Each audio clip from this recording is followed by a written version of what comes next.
Good morning, everyone. We will begin in just a few minutes to allow others to join the call.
Good morning, everyone. Welcome to Organized, a webinar series on organizational capacity building.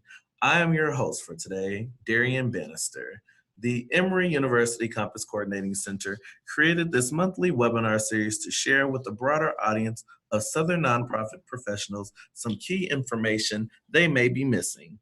These webinars were designed for the busy nonprofit professional on the go to get a quick training and resources to help their organization function at the highest level.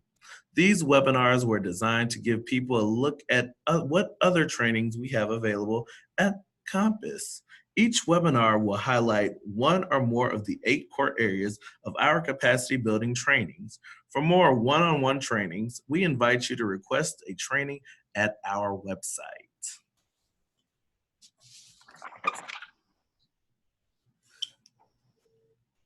Next slide, please.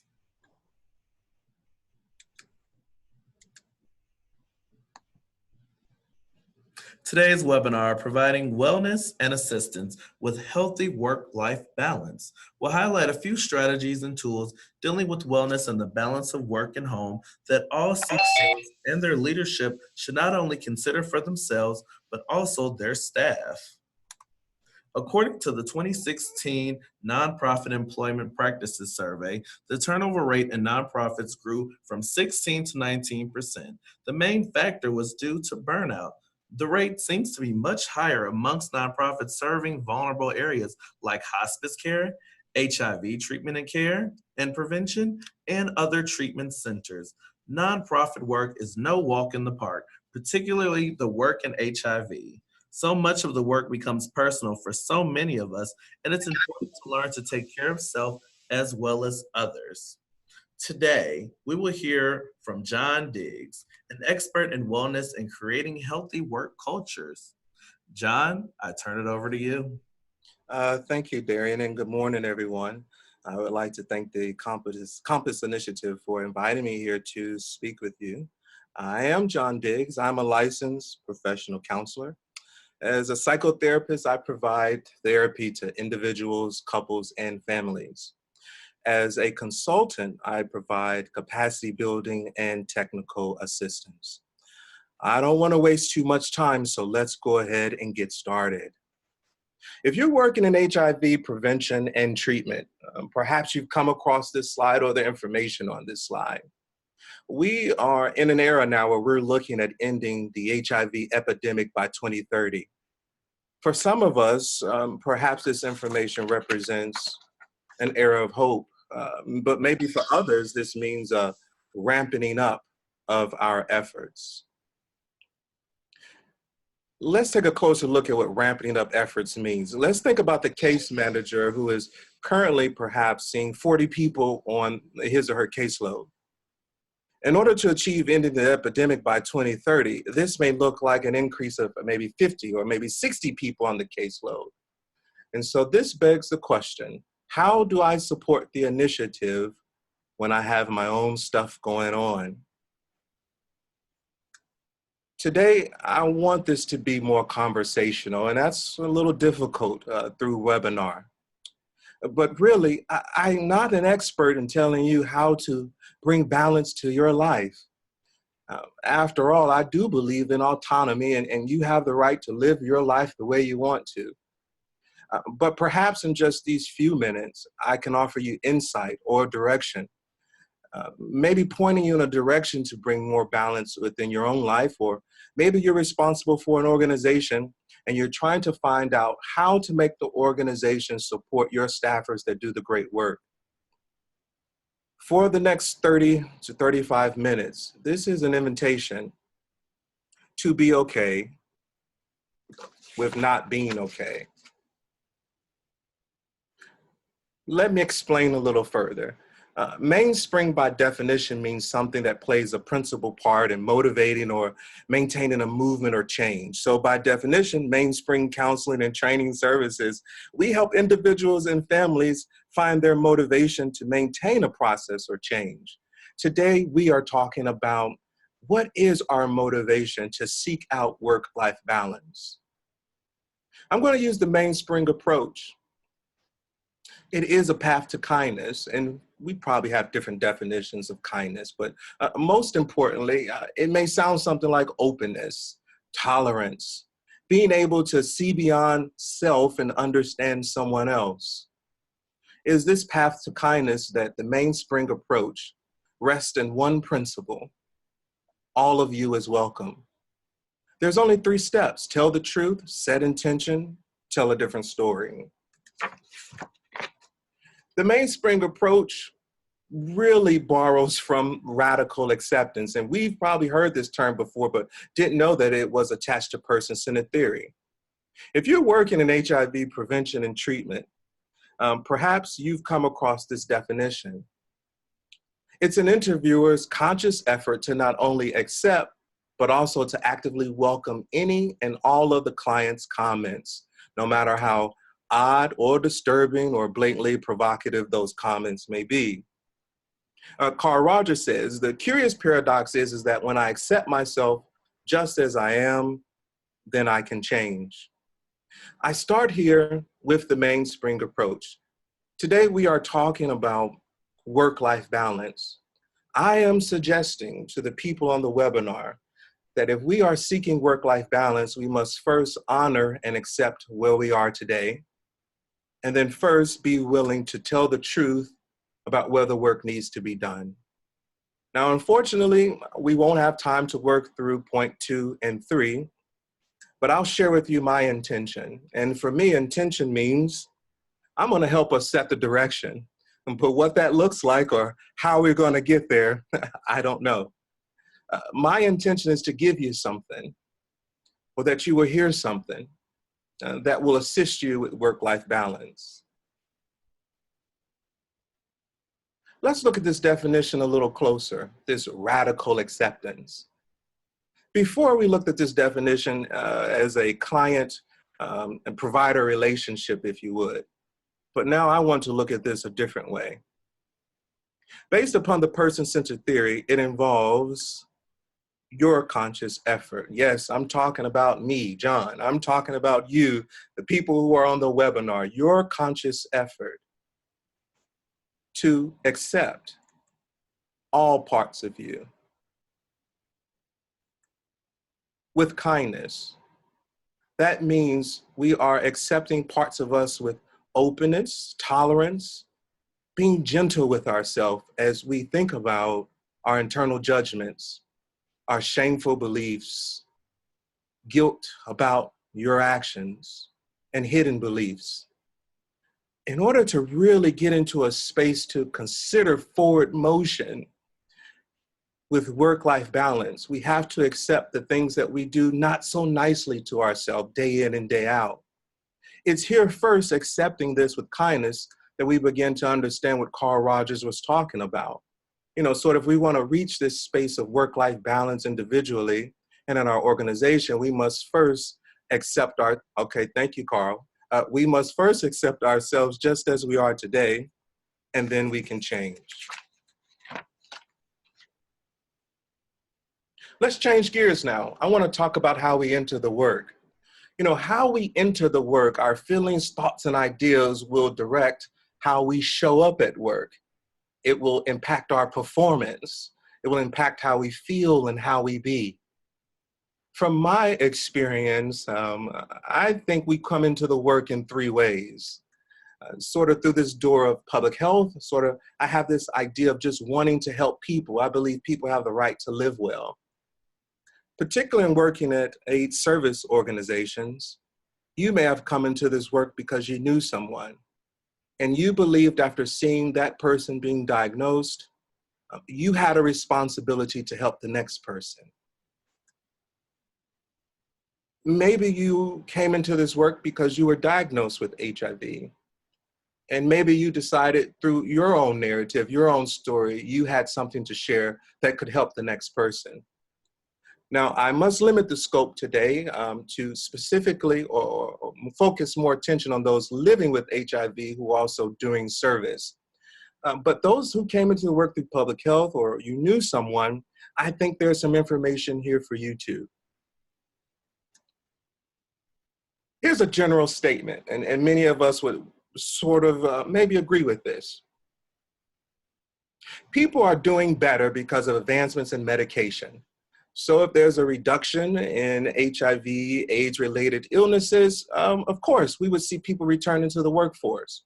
But in general, maybe returning to the workforce has some challenges. Specifically, we're looking at concerns over uncertain future health, possible loss of benefits, outdated job skills, discrimination, disclosure, accommodation for HIV/AIDS-related disabilities.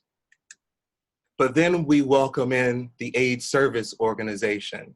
It is my belief, I think I've worked at 3 AIDS service organizations now, and I've consulted at several throughout the Southeast. We are good at what we do.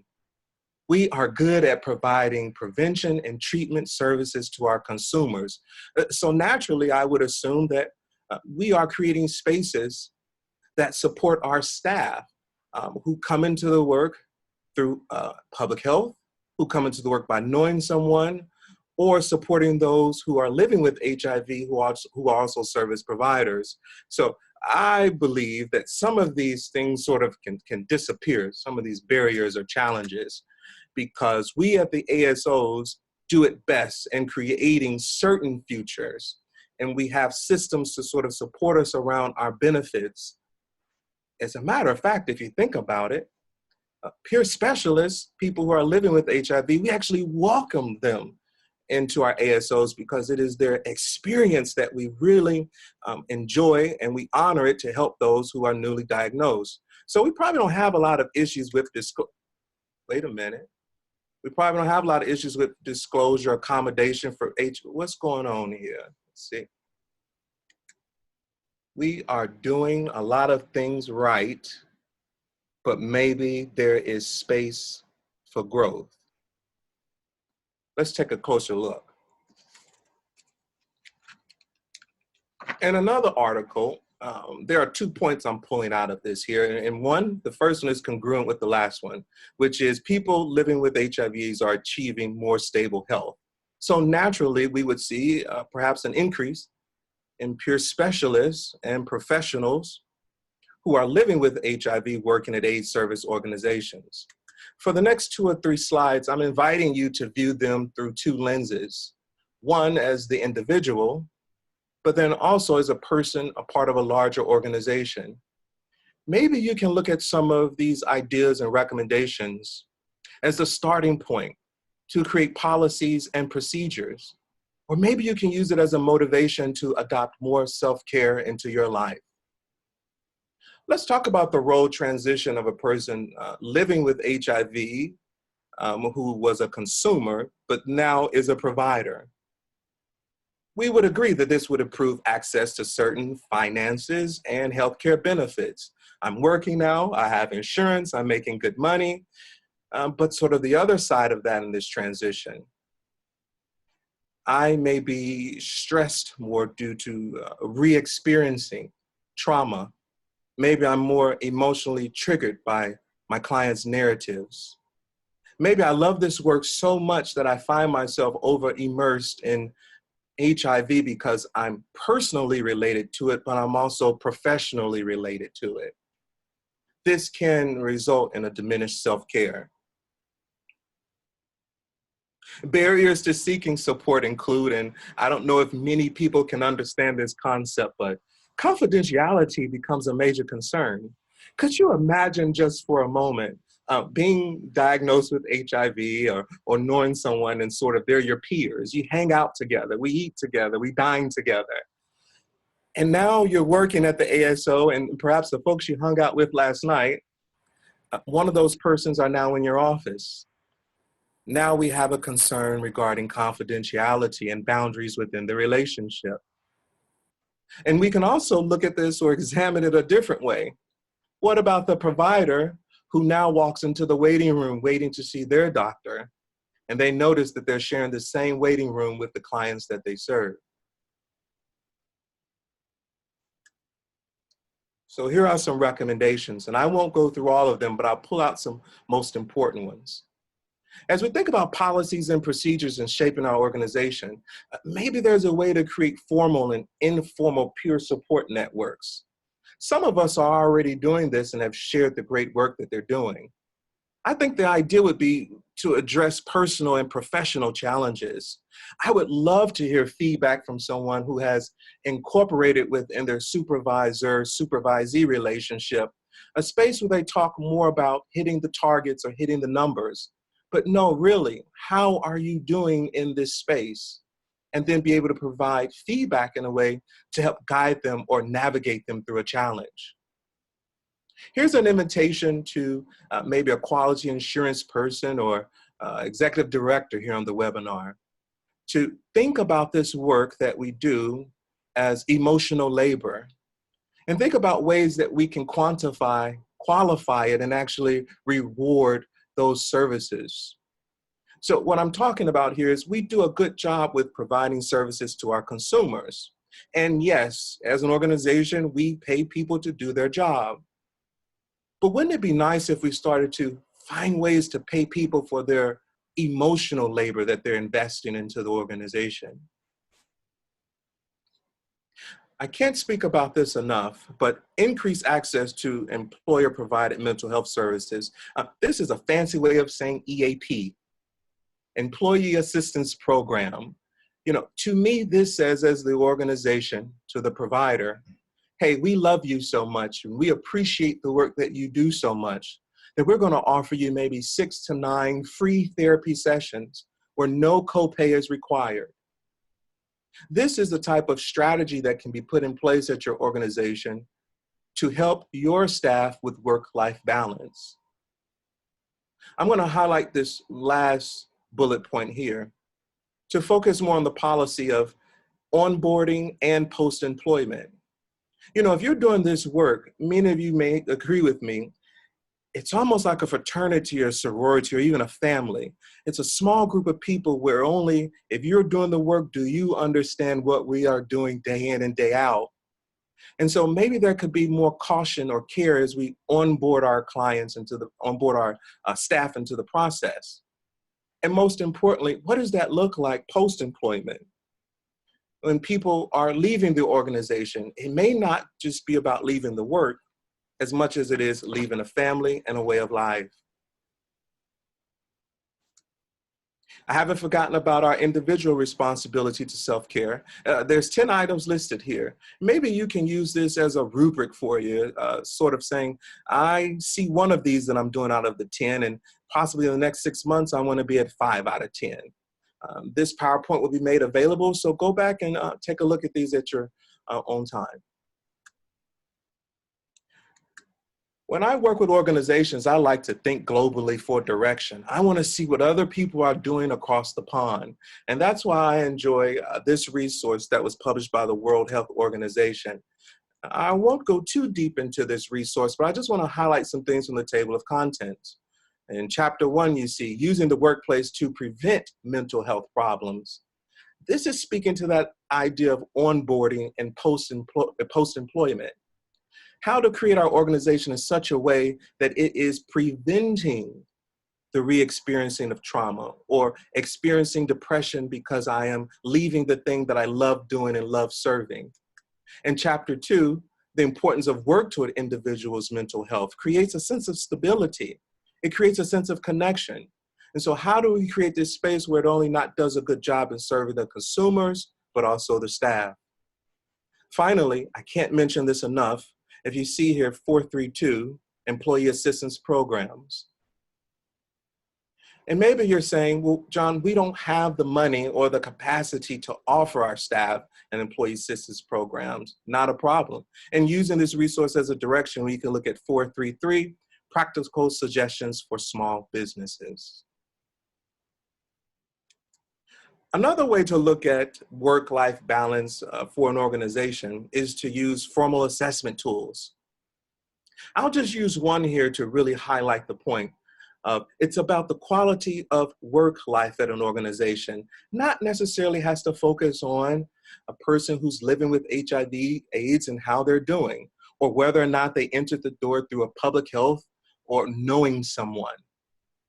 What's important is that we set the policies in a way to look at broader variables such as job satisfaction and stress and worker well-being, which can directly translate into making the organization feel safer, more comfortable, feeling protected around the area of work-life balance. Here's one of my favorite tools to use, the CDC Worksite Health Scorecard. I like this tool because some of us have already implemented a health promotion strategy at our organization. You know, just sort of simple things like putting out information around nutrition. It can, in a great way, decrease the impact or the effects of burnout at your organization.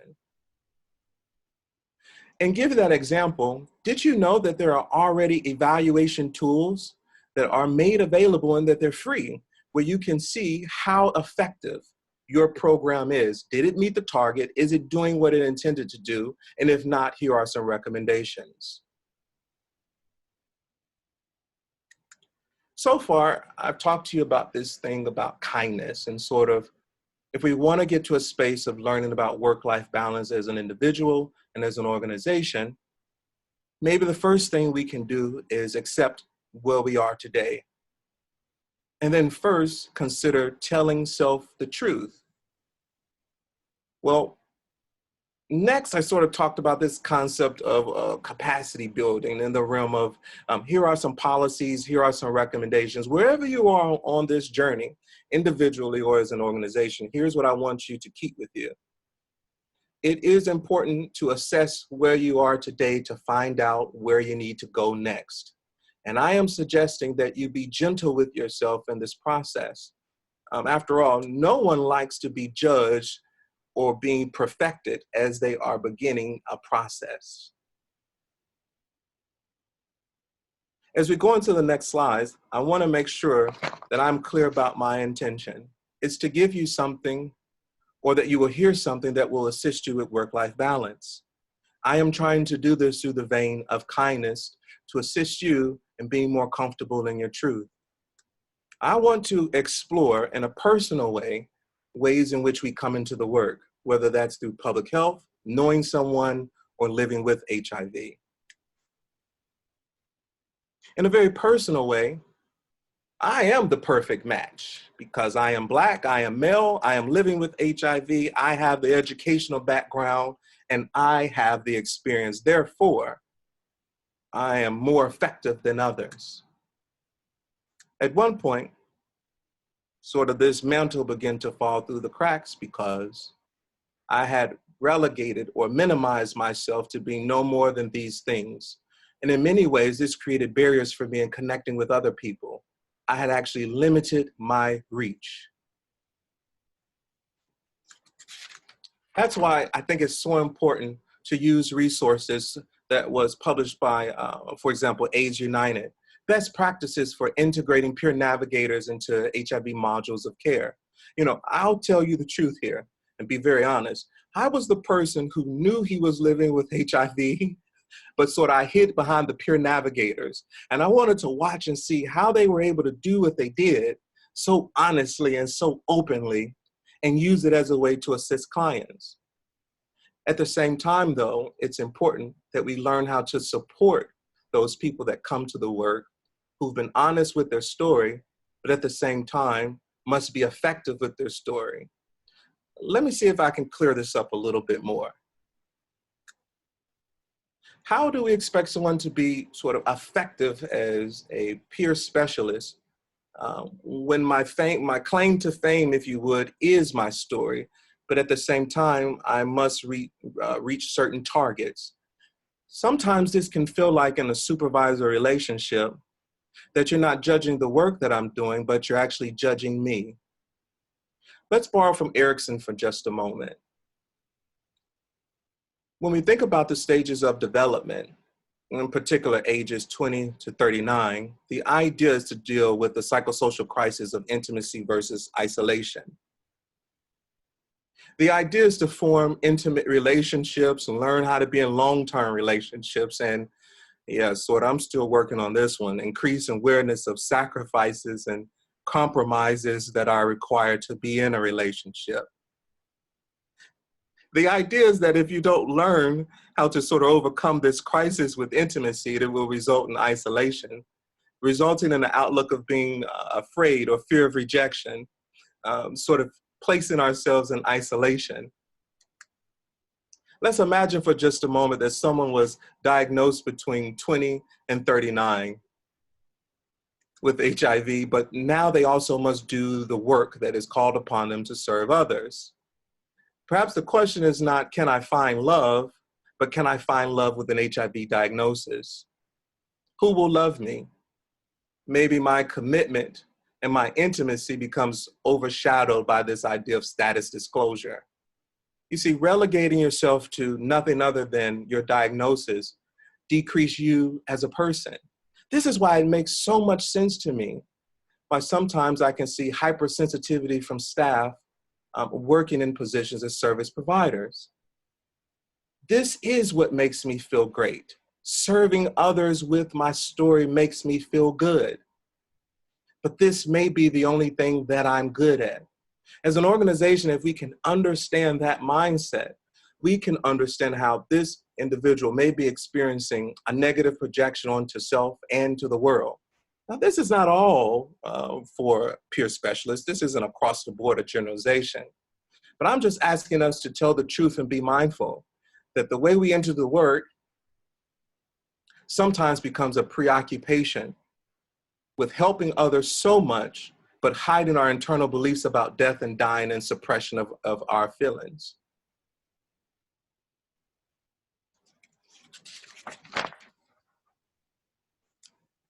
Sometimes this is better explained or easier to accept if we look at this through the lens of what is a caretaker. These are some of the most salient terms of feedback that I've gotten as I've taken this training across the Southeast. They would say, well, the caretakers, John, are the people in this room. And I would say, well, maybe it's some folks on this webinar.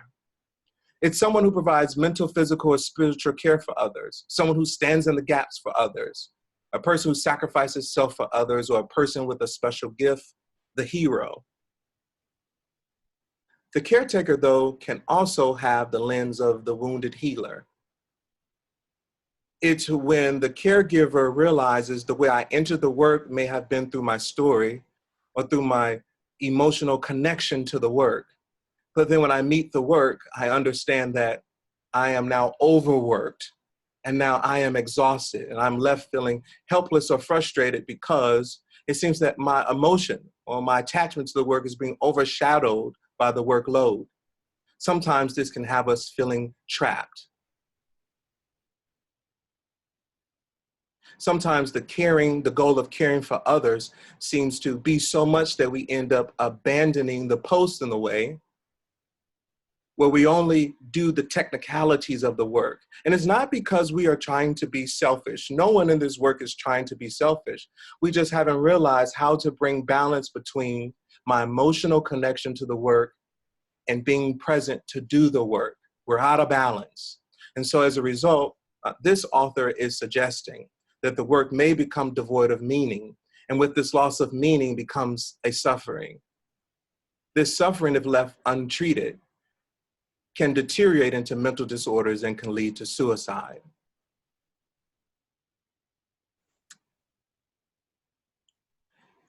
Maybe something has been mentioned that has come up for you. And being true to a therapist, we love giving our clients homework. And so here you go on your own. Maybe you might want to journal about these questions or use them as journal prompts. Let me read these one by one. Were you born a caretaker? What moments in your history gave birth to the caretaker identity? Was it a particular situation or event or string of occurrences? How do you manage balance being a caretaker? Is something coming to the surface that is uncomfortable or rewarding? What I'm clear about is my intention to try to put some emotional dollars in your account. This week is National Self-Care Week. Pretty soon we'll be coming up to National World AIDS Day. And during this time of the year, it's about belonging and connection. But that can also come with the grieving of that connection or the grieving of that belonging. What I'm also clear about is January 1, 2020, we're walking into a new 10-year commitment. My hope is that these journal prompts could put a few emotional dollars in your tank to last you over the next 6 to 7 months if you don't have the opportunity to implement some of those self-care techniques. Let me show you a little bit about how magical these prompts can be, if you would. I took these same questions to a training one time, and it was a 2 or 3 day training, and I asked the participants to answer these questions, the ones on the previous slide, as honest as you could. And in this room, I can honestly and sincerely tell you, some magic started to happen. An individual would share how they came into the work, and they met this moment with kindness. And the idea was to tell their truth in a way, and then allow someone else in the room to say, hey, that resonates with me, so throw me the string. And then that person would tell sort of how they resonate with how they came into being a caretaker or how they came into the work of serving individuals with HIV/AIDS. Before we knew it, something started to happen in the room. It was almost as if the people realized my silent story, my truth that was hidden and kept to myself, when I'm able to articulate it, when I'm able to tell my truth boldly, it opens up a second thing to happen. People are able to connect with me in a way. And then a third thing is created, balance.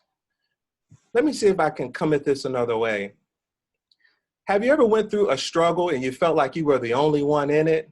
I can tell you, I've had a few journeys like that. But it's nothing like showing up in a place and someone sees you for exactly who you are and you don't have to convince them about what it is you're going through. It's sort of that head nod or slow clap moment in the movie. That in and of itself brings balance to the moral fiber of your organization. When the most important resource, your workers, begin to understand, I am not alone in this journey, that together we create a web of balance, connected in these journeys and individuals' narratives coming together, united in one way to bring balance.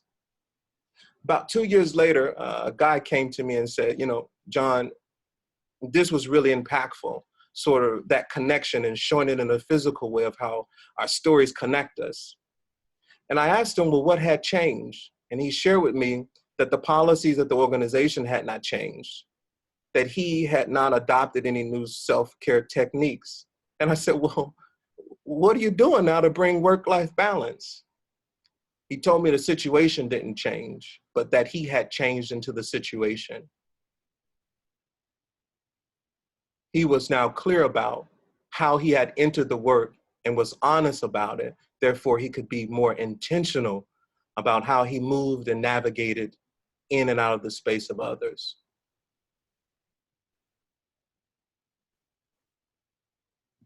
It's time for questions and answers. Darian, can you hear me?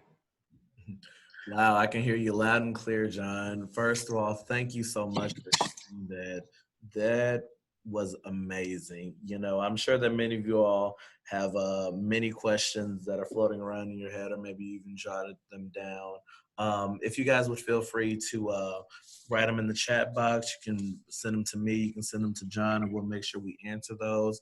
Or if you would like to, you know, if you want to unmute yourself, simply raise your hand using the features and we can unmute you if you're so brave. But wow, that was really amazing. I just have to say that being one of those individuals in a former life at a CBO, providing care for those, I felt burnout myself, and you know, I kind of wanted to know what advice could I have would you have given me a few years back, experienced some of this burnout and tirelessness that I'm sure that many feel, many of those that come from community, in order to keep them sane or even keep them in something that they're so passionate about, but they feel they just can't take it anymore.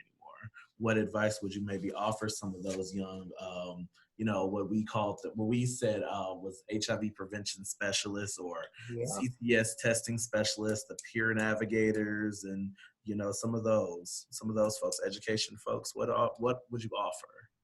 I think the question is what advice I would offer to providers if someone asked me a question about burnout, yes? Yes, and then even to some of those, like myself at one point, working in the field, and just often felt burnout and tired from seeing so many cases and just feeling that just feeling hopeless at one point. Like, what could you offer some folks that are feeling some of that? I really want people to understand this idea of kindness. You know, if you want to make friends with someone, one way to do it is to move as far away from judgment as possible, right? If I want to make friends with you, I want to play nice. I need to be kind to you. I need to be open to how you see and hear things, right? Uh, my response is to learn how to be kind to self. Uh, so I would ask you, you know, how are you being kind to you in this moment around this idea of burnout? Maybe that would lead to some acceptance of where you are first so that you can tell the truth. And the truth may be, I don't feel adequate right now. You know, I feel burned out because I am diagnosing so many people with HIV, and I don't know uh, who to go to or who to tell that to without saying that I'm not competent in doing my job. It's first being able to accept your truth that then you are able to make change. Does that make sense? Yes, that was good. Thank you for You that. see, so it's not so much the idea of giving cookie cutter responses because what work-life balance is for me is not work-life balance for someone else. It's really about being person-centered with self and saying, hey, this is where I am and I'm just not doing a good job. What's going on? Uh, I can't cope with not one more HIV positive result. Okay, what type of change can we make from there? Maybe this may look like a reduction in hours. Maybe this looks like going to an EAP service. Maybe this looks like a support group. But it's not until we figure out where you are in your journey till we can find out where to go next. That was really good. That was good. Thank you. So we did have a question that came in for someone. They said that they are a low-level manager with a small staff, and they just want to know what are some things that they could do to provide emotional support to their staff. They're not in a place where they can make any change towards policy. Possibly can tell, of course, their higher up superiors, but what can they do on an individual level with their staff to not only check in and make sure they're providing support when they get these type of responses? Yeah, this sounds like one of those good managers who gets it, but also understands we come on now, we got to meet the target. And I love managers like this because they do a good balance, sort of with managing, but also being leaders. Um, what I would say to you first is, let's be cautious about spreading you too thin. One way we can do that is offering a very, maybe a 5-item survey, and you can offer it to your staff. And one of those questions may be, sort of what's most important to you at your job and what's most important to you at your home life. What I am suggesting is first, let's get the data. So before we start taking an action or maybe placing resources in too many domains, let's find out how we can get the most bang for our buck. And if what's most important to people at the job is that on every Friday, I want to have turkey, tofu, or tuna sandwiches, well, then there we go. Let's move in that direction. You would be amazed at how the most smallest sort of understandings or self-care techniques as a manager can mean so much to the staff that you are supervising. Just something as small as tuna and turkey sandwiches every Friday or biweekly. But let me summarize. It's important first to collect data and assemble it in a way that sort of you understand I'm moving in a very specific direction intentionally to have some cause, some effect in a very specific area. And then you can measure it. You can see afterwards sort of, well, how are people responding to that? And you can follow up and email Compass or email me for more ideas. I'll be interested to see what happens with those tuna sandwiches. Hmm. That was good. That was a good one. Who doesn't love a good sandwich, right? I do. Let's see. Do we have any more questions coming in? I think I'm seeing one coming into my chat box here. Just a moment. Well, as that, I see typing. As that's coming in, could you maybe talk a little bit more about, say, the role transition that you spoke about earlier? You know, that really spoke to me a little bit. Saying like, as thinking back at my actual CBO days, would perhaps should our agencies consider even say a term for certain things. So say like, if they know, or as we've noticed, like some average burnout rates of certain folks in certain positions, in certain case management positions, maybe should role transition be a part of policy, looking to find new things for folks that are starting to get wiped out instead of just forcing some of the same things on folks day in and day out. Yeah, I do. And so I get both sides sort of the narrative, sort of how as an organization do we meet those individual needs, right? But then on the other side, sort of this idea of how as the individual, um, am I responding to um, the organization in a way where I look competent, right? Mhm. Um, but also I can be honest about burnout. And so it's a weird, I tell you what it is. It's a conversation Mm. that everyone's having, um, but sort of it's not translating into policy. Would you agree with that? Sort of it's a known thing, but we're not really talking about how in role transition, how we really get it on the books. Would you agree with that, Darian? Yes, definitely. And so this idea is, I think I shared about maybe two or three slides here. And so I don't know. What comes to me is going back to the point of supervisor supervisee relationship. Mhm. Start before we roll this out across agency wide. I would love to have sort of like a focus group, a pilot session where we're just taking maybe 2 supervisors at a time and rolling out this new section in our supervisor form. We have these boxes of, how many cases we saw, how many people we tested, but then maybe at the bottom, sort of this question of quality of life and how are you doing, right? Right. I would run this for about maybe 3 or 4 months. And as a supervisor, I think a good idea would be to sort of find commonalities among the feedback from the people we're supervising. Those commonalities are actually pointing us to salient themes. Salient themes can become policies and procedures, but let's test it at a lower level first before we sort of take it organization wide.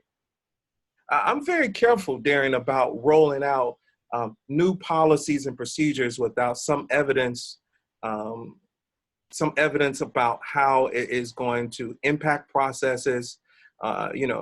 Yeah, I can't say more about that. I'm very sensitive to rolling out new stuff without testing it.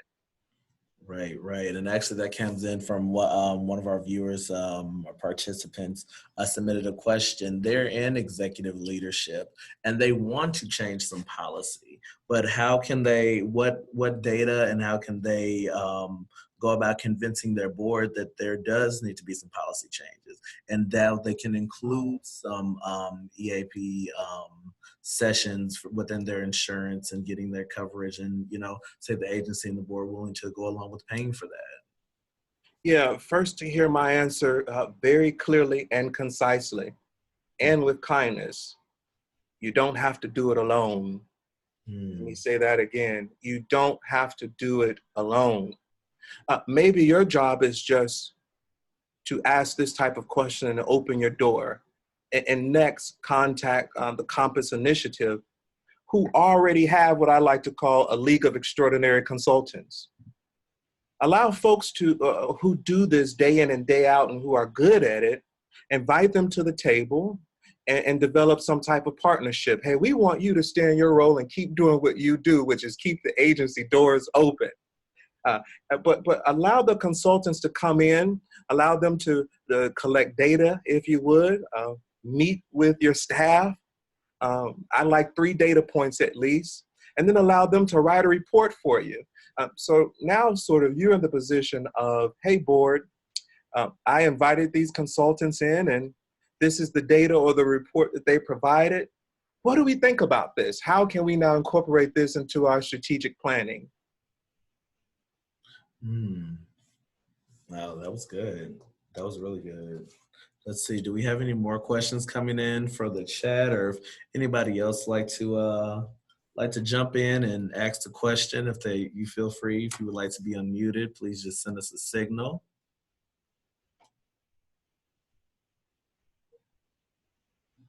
Are there any other resources that you say that you may have that you would just like to that organizations can maybe look into as they're trying to lay some of the groundwork or the framework and doing some of the research before, say, they want to bring in an external person?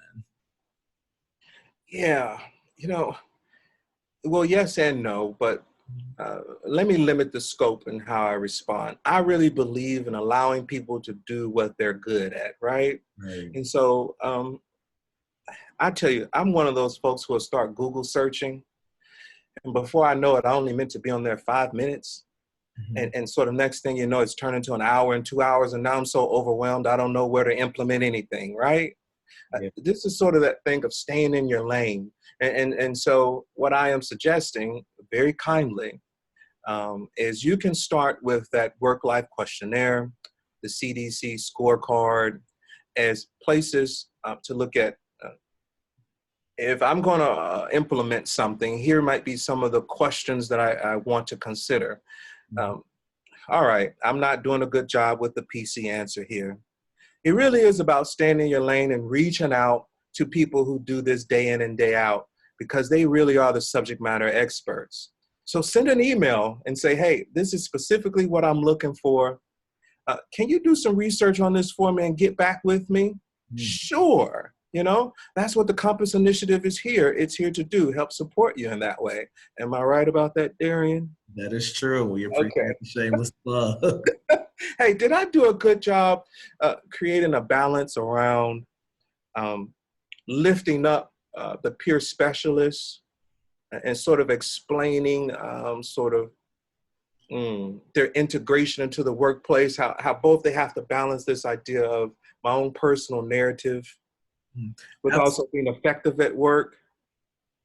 Absolutely, I think you did. Which I think just if I may, just like from some of my own personal experience when I asked a question earlier, I think that's where a lot of the burnout comes from, and a lot of the issues that folks find themselves in and doing this work. Because so many folks that are part of this family that we have, because it's a family of folks that work in HIV Yeah. prevention, care, and treatment. We're a family of folks, and we all are. We all, most of us, all come from community. Especially there are folks of color, there are Black women, there are Black gay men, same gender loving men. We have women of trans experience. We have men of trans experience. Mhm. We have those that have, like you said, have relatives, or they have even had partners that may be living with HIV, or those that have even passed on from complications of AIDS diagnosis. And so much of it comes from passion for the work that we do. But I think that we all do. Like I'm guilty of myself not giving enough self care, and I think it kind of becomes natural for a lot of organizations to definitely lean onto some of their initial support staff and their initial a lot of their case managers, a lot of their peer navigators, a lot of their testers, because they're bringing in all of the clients and bringing in all of Yeah. those that are looking for services and looking for testing and providing condoms. But sometimes it's a part of the nature of the beast that we forget that these people are human, and then they have their own emotional and they have their own trauma that they're dealing with besides healing others. So this has been very insightful, and certainly I appreciate it from my own personal amen corner, and then just to be able to shed light and share with agencies. And I love the fact that they've got this platform so agencies can know that they're not alone, because they're all trying to figure out some of this. Hmm. And the truth is, there's a lot of um, information, journal articles about mental health in relation to consumers. But Right. do you know, a lot of folks are not, there's not a lot of information to sort of direct us in how do we create sort of a mental health relationship that is supportive towards our employees. It's not a lot of data. And so maybe by someone calling the Compass Initiative, the powers that be, we can start having a larger conversation about what are some soft findings that we have. And sort of, if we start to see more of those findings becoming more congruent, cluster them in a way where we can start doing essays, if you would, I don't know, or publishing it in a way where it's very user friendly. Does that make sense? Absolutely. Absolutely. Let's see. Oh, I think I just got something in the chat. Let's see. Someone else just wanted to share just another way that they've been able to prevent some burnout at their spaces is to create a great team with some team players that's just not there for themselves. Encouraging others to speak why they are there. Excuse me. Why they've decided to engage in this work, similar to Ah, what you shared before, how everyone in the circle got a chance to show why yeah, they're a part of this. Why are they even here? Why am I working here? And what makes this so yeah. important? Thank you for that comment. We appreciate it. Thank you. I hate to wrap this up, but we are getting close to time. So everyone knows we love evaluations. We love a good survey. It was placed in the box here, but we'd like to thank you all for being a part of our audience for this. And we've definitely shared some great stuff. Oh, I have something else in here. Okay, somebody else mentioned Okay. mental health service providers, office self-care programs. Thank you. We appreciate that. But if you all don't mind taking a quick moment before you all log off to just fill out this quick survey here. I put it in the chat box as well. For those of you all that are dialing on the phone, if you all would please, go get a chance and type in bit.ly LY/ORG 11-19. And ORG is lowercase because this is case sensitive. And then we have 11 for the month and 19 for the year. I would just take one moment. It's only about 5 simple questions that I think you all can answer really quickly. If anyone else has any last questions or comments for John, and we'd like to thank you all for listening and asking questions and also providing great comments today. This webinar has been recorded and it will be available on our website for your reference. If you want to learn more about this topic or request a training, please apply on our website, www.gileadcompass.com, that you can see right here, and follow us on all of our social media on Facebook, Instagram, Twitter, and LinkedIn. It's called BR Compass. Stay tuned to our website and social media in December and January. We will not have another webinar for the year 2019. This will be our last one for the year. We'd like to thank you all for participating in our organized web series for 2019. We'll return next year. And until then, we would like to wish you all a happy holidays. Oh, someone asked for the link one more time. I got you. Let me send it to you one more time. Gonna post it in here one more time. And then just so I said it again, it is bit.ly/ORG